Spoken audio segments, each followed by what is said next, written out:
That's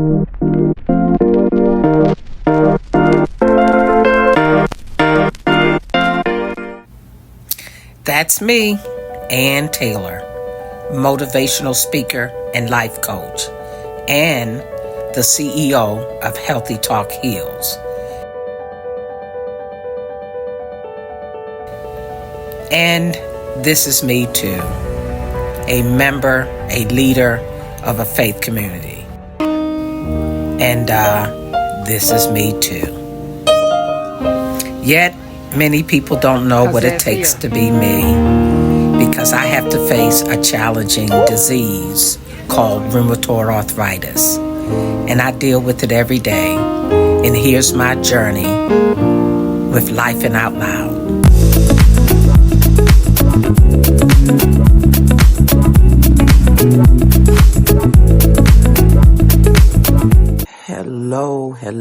Hello. Welcome to Life and Out Loud with Ann Taylor and Healthy Talk Heals. Of course, as you can see, I'm coming from an unusual environment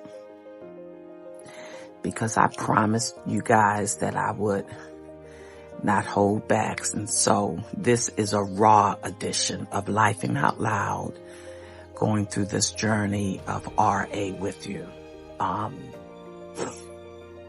Boy, I don't know what words I could use in the English language that would suffice enough to describe what challenges I've faced since we've last, met here. So here's a disclaimer. This, segment of Life and Out Loud will be a little sketchy, and it may be very too graphic for some, so viewer discretion is advised. But I'm here, lying in the bed as I've been for quite a few days, with this condition. As we said in one of our earlier episodes, I have been diagnosed with rheumatoid arthritis for over 30 years, and most recently had to switch to a new treatment. And in the interim, I'm experiencing some transitional pain, meaning the other medication is gone and nothing is in my system. And I tell you, I don't have the words for that kind of pain. When they asked me from a scale of 1 to 10, what was your pain level? I said excruciating. The pain was so intense that for that kind of pain, the only solution would be eternal rest.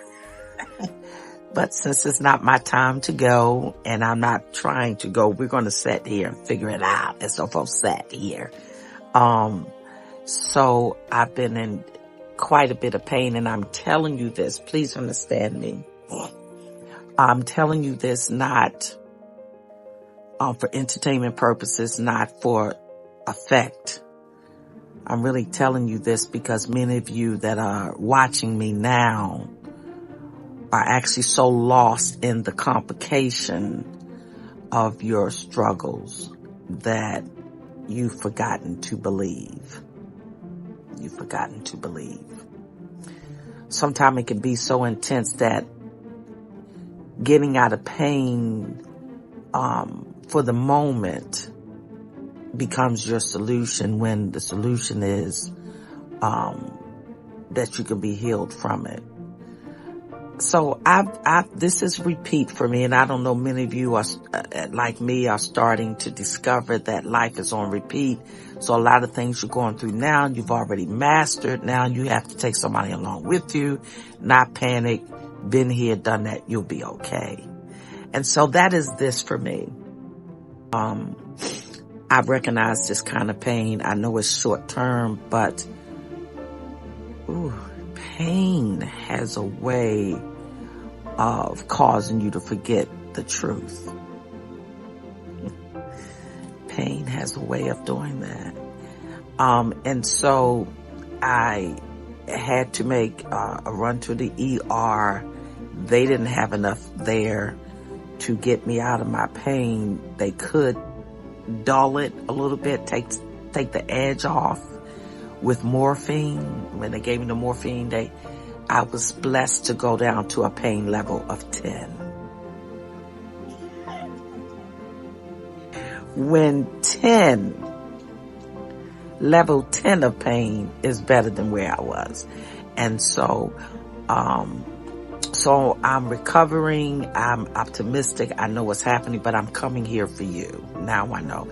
And then to have this kind of challenge right on the cusp of something great with Life and Out Loud, I knew that this had meaning and significance, and I want to share with you today.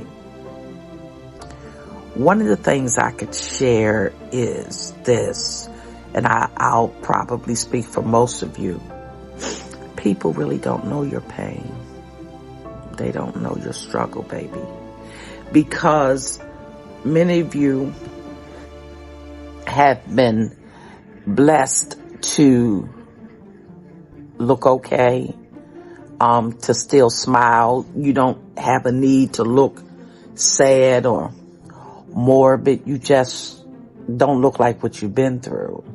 So give people a break. They don't know unless you communicate it. They can't sense it all the time unless they assign to you. And just find ways to say what you mean what you say, sit in the place to be able to articulate your feelings. And when people don't know what to do, sometimes the power of presence is awesome. I'll tell you a story. The pain was so intense. I just can't find a word in English vocabulary, but I called on a woman of faith and I said, just pray for me. I was beginning to assault myself with my thoughts.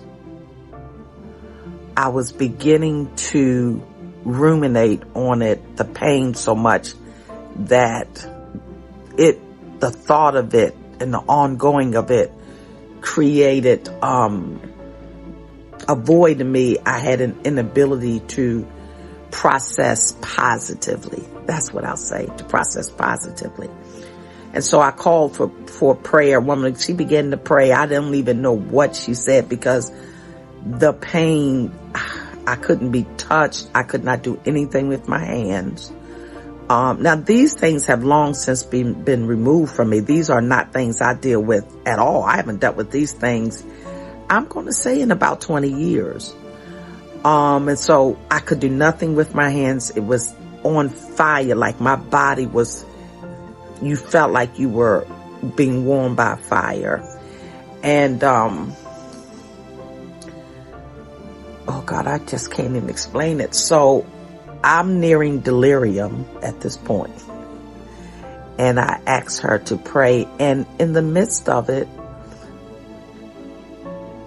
I felt a relief. Not a total release from the pain, but a relief. And I screamed out as if a miracle had happened. I said, wait a minute. I feel relief. It was so incredible to me. It was so divine because the pain was so real that the miracle seemed surreal. But that's what we were praying for. And when I got a glimpse of it and just that small level of relief, I felt that there was a God. There's a power bigger than any of this. And I want to say to you, sometimes that you don't have your own strength. It's okay. Reach out to people that do. I think one of the greatest destruction to the human soul is isolation. When we isolate ourselves by explaining why we don't express, or why we don't talk to this one or that one, or, I think you robbed yourself of an opportunity to get strength that you don't have. To isolate and be alone, it's not a flex. It's a mistake. Because there are times, no matter how great any of us are, we don't have the strength. And that's why we should surround ourselves with a tribe of people of faith, people of like mind, people of love. Whatever your tribe needs to be, get one real soon. And so once she broke through to another thought level, pulled out a deeper space of faith in me, my body started to respond. And so I'm grateful today that you're a part of this journey. I don't know where it's taking us. And I really wanted to show you some of the graphic details, but I don't think your hearts could stand it. And some things I suppose I have to keep to myself, because I want you to know,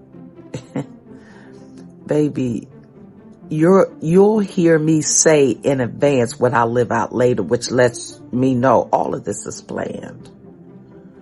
All of this is planned. All of this is as it's supposed to be. And you didn't happen upon this today because you didn't have anything else to do. You were meant to get this message today. The message that it really does feel bad. It's a yuck factor. Yucky. Divorce feels yucky. Unemployment does not feel good. Sickness. And so I won't take that away from you, but I will offer you the idea that if you so choose, you can begin to feel better from the inside out. I don't know if that'll bless you, but I hope so. I know that there may be some other days ahead, but as it has always been, it gets better. I'll share with you as I can. The treatment is coming up. I've been to the ER. Some of the things I'm sharing with you because, and I want to be specifically graphic with these things. I have all the love that I so desire in my life. So this is not a pull on your heart for anything. And I hope you know that. But what I don't think we have enough of are people that show you their nakedness, their vulnerability. Vulnerability is a flex. That thing is a flex. To not hold back, to say what you mean and mean what you say, that's a flex. And when you get to certain ages, stages, and phases in your life, particularly challenges, you don't have time, to be anything but real and honest and forthright, because you need all of the help you can get. And so in many veins, I am a spiritual lead, a coach, therapist, talk-erapist, friend, colleague, and confidant to so many. But I want you to see, it ain't easy being me. No, that was just a joke I threw. It's really not easy being a leader when you're leading not for money, not for fame, but because you're called to do that, you see? And so I want to show you these not so great days. Today's one of these days when I've been in the bed so long that my back hurts. And yet I still have to generate messages, attend meetings, And I'm saying that because, come here, closer. You don't know what people went through before they saw you at work.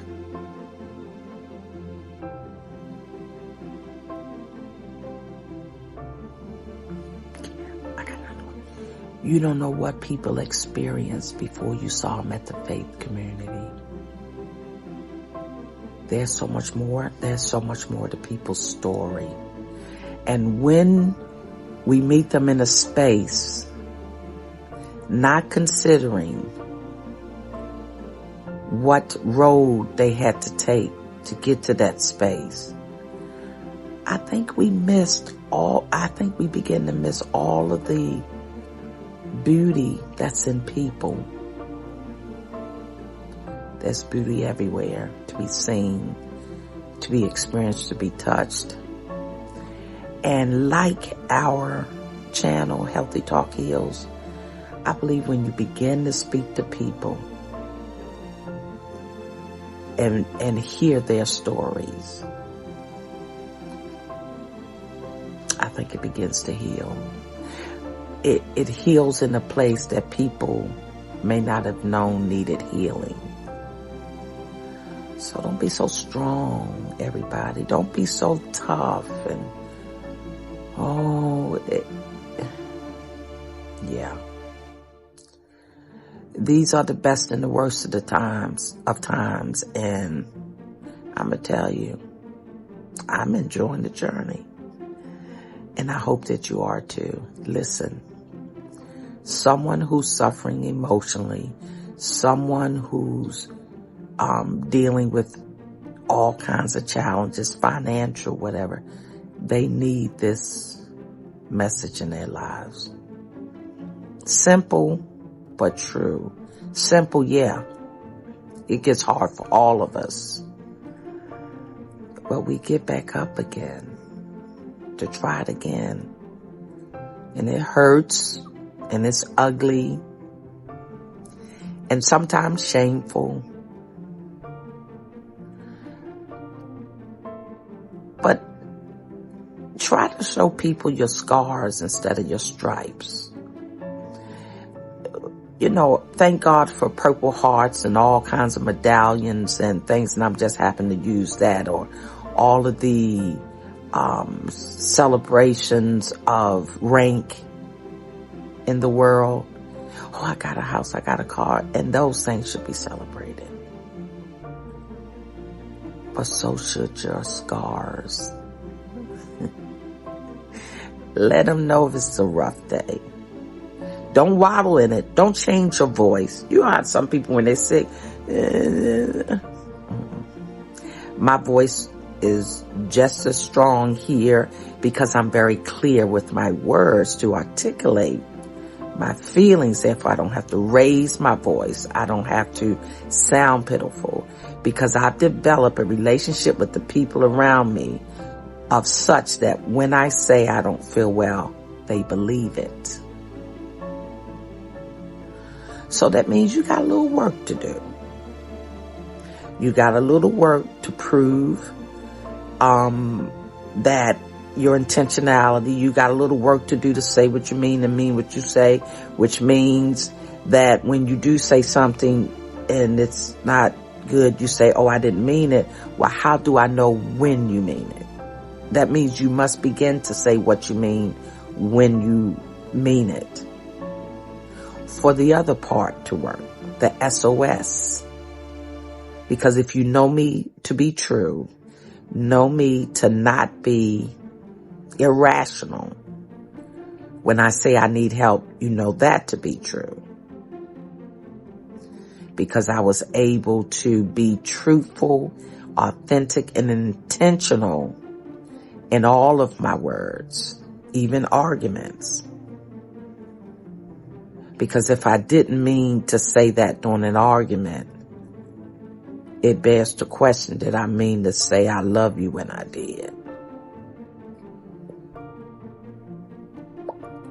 At which point should I pay attention to your words?